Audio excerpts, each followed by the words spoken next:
Okay, we're looking Techmath2. We're looking at chapter 14.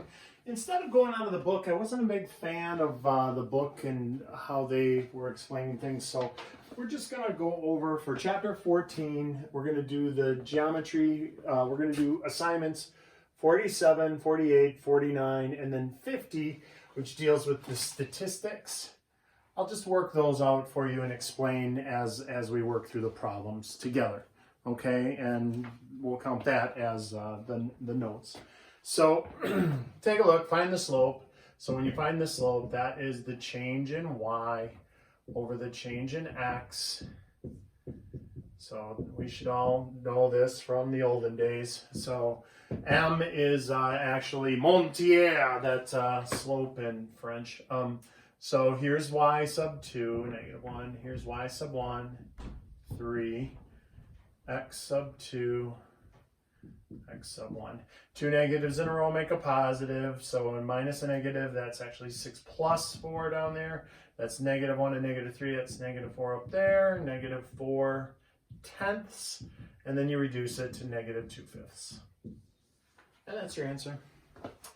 Next one, they wanted us to find the distance. We're going to use the distance formula. The distance formula is the square root of the change in x squared plus change in y squared. So it doesn't matter which one's first or which one's second because you're going to square the result. So I'll explain here. So when I take 4 minus -2 and square it, and I take -2 minus -5 and square it, this ends up to be 4 plus 2, which is 6 squared.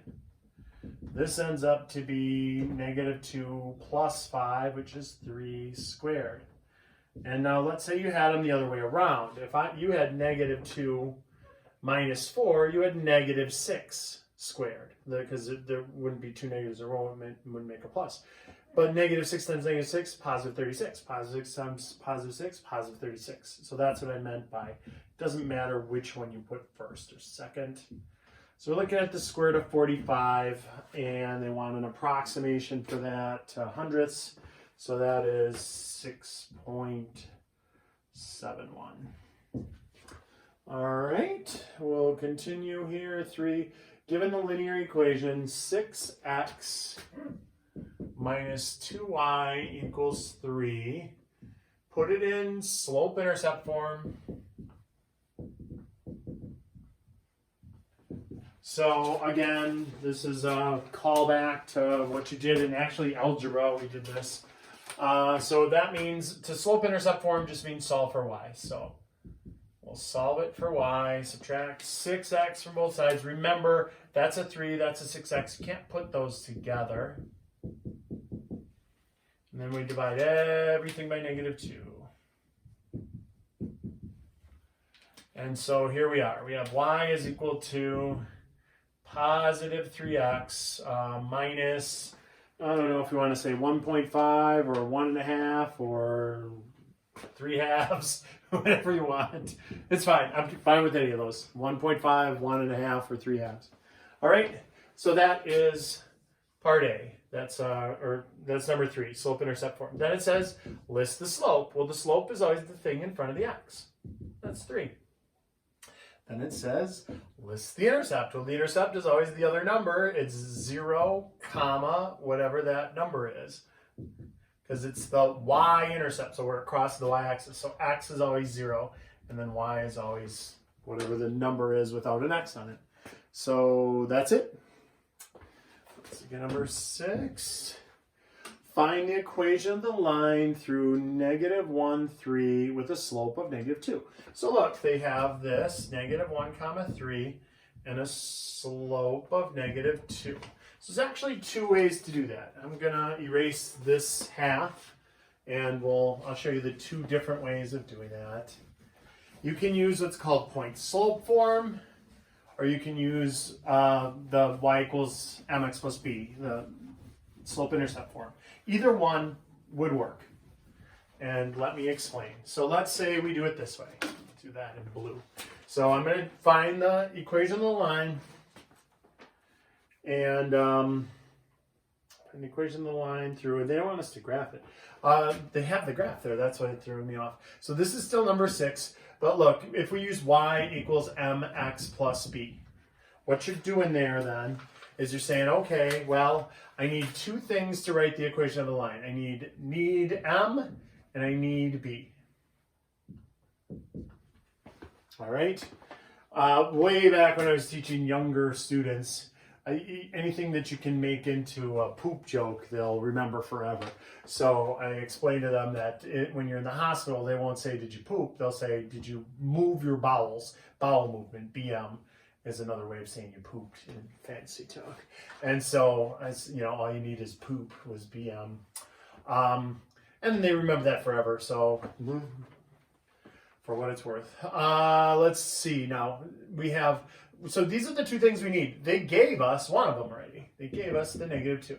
So that means we just have to find b. So to find b, we have an x, we have a y, and we have a -2. So we'll put in y is 3.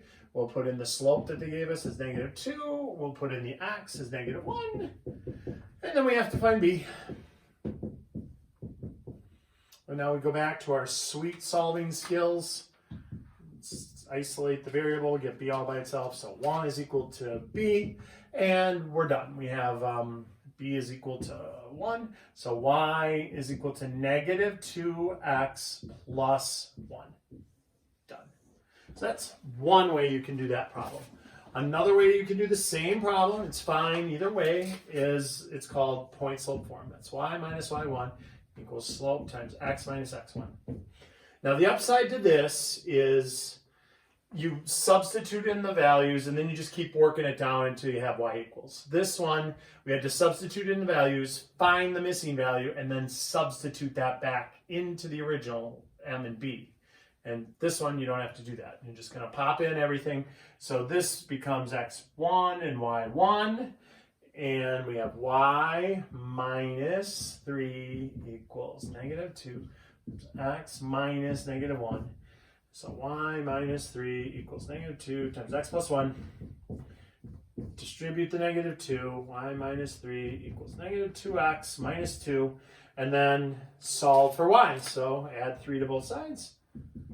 And we're done. Y is equal to -2x plus 1.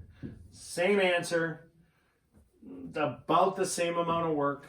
It's your choice. I don't care which way that you use, whichever way you prefer. All right. So let's take a look at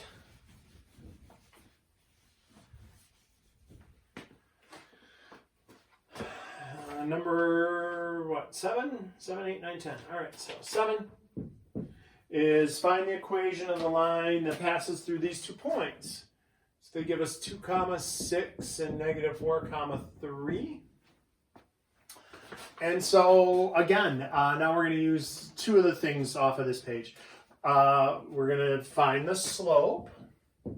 So that's the change in y over the change in x. -3 over -6, that's +1/2. So we found the slope. Now we don't need 2 points anymore. We only need 1 point. So we're going to chuck one of these away in the dumpster. Doesn't matter which one. I threw out that one because it's negative. And now we're back to this problem that we had a point and the slope given. And so tell you what, I'm going to use this way. Y minus 6 equals 1/2 times x minus 2. Do the distributive property, y minus 6 equals 1/2 x minus 1. And add 6 to both sides. Y is equal to 1/2 x plus 5. Done. Again, if you would have chucked that one and put in -4 and 3 into all of this, would have worked out to be exactly the same answer. Y is equal to 1/2 x plus 5. Either way. All right. Find the equation of the line through 2, 4 that's parallel to y equals 3x. Okay, so if lines are parallel, that means they never cross. In order for lines never to cross, I think we're just going to do assignment 47 on this video. That means the slopes have to be exactly the same. So they just gave us the same information that they gave us a number 8, but they were a little sneaky about it. So they said 2, 4, and parallel to y equals 3x. Well, remember the thing in front of the x is the slope, and then the slope that would be parallel to that, m sub par, parallel, would also be 3. So we've got a slope of 3, that point, let's do it, y minus y equals 3 times x minus x1. Distributive property, y minus 4 is equal to 3x minus 6. Add 4, and y is equal to 3x minus 2. Done. So that equation contains 2 comma 4 and is parallel to the original. Number 9, the equation of a line that's through that point that's perpendicular to. Okay, so perpendicular is a tiny bit different. That's going to be an opposite reciprocal. Opposite and a reciprocal. So we have 1 comma negative 5 as our point, and they want it perpendicular to y equals 2x minus 7. So the slope of this is 2. The slope that's perpendicular is, remember, that's 2 over 1. So then we change the sign, so it's positive, so we make it negative, and we invert it. We do the reciprocal, so 1 over 2. Negative and reciprocal, all right? And so there's our slope, there's our point. Here we go again, y minus negative 5 equals times x minus 1. And so we do the distributive property. We got y plus 5 is equal to negative 1/2 x plus 1/2. And then we subtract 5. If I have 50 cents and I say, give me $5, you give me your 50 cents, but you owe me $4.50. So we'll call that minus 4.5. Or 4.5, or 9/2, whatever you want. We'll leave it a decimal, it's easier. Number 10.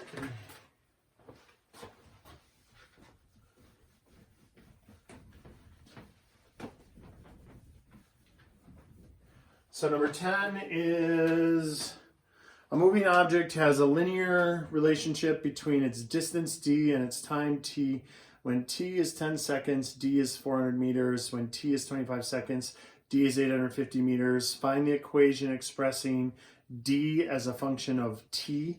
Okay, so really, they just gave us 10, 400, and 25, 850. So let's do the change in y over the change in x. So what is that? 450 over 15, which is 30.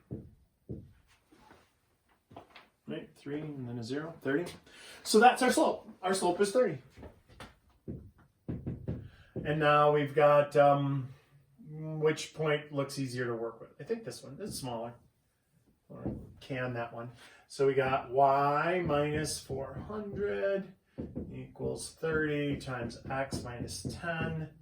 Do the distributive property, y minus 400 equals 30x minus 300. Add 400 to both sides. Y is equal to 30x plus 100. There's only one little near tweak that we have to do on this. I used y and x, but they wanted distance and time. So let's see, that would be distance would equal 30t plus 100. And so time would go here, we plug in time, and then that would be the distance with the linear relationship. Like we sub in 10, let's try it here just to make sure this works.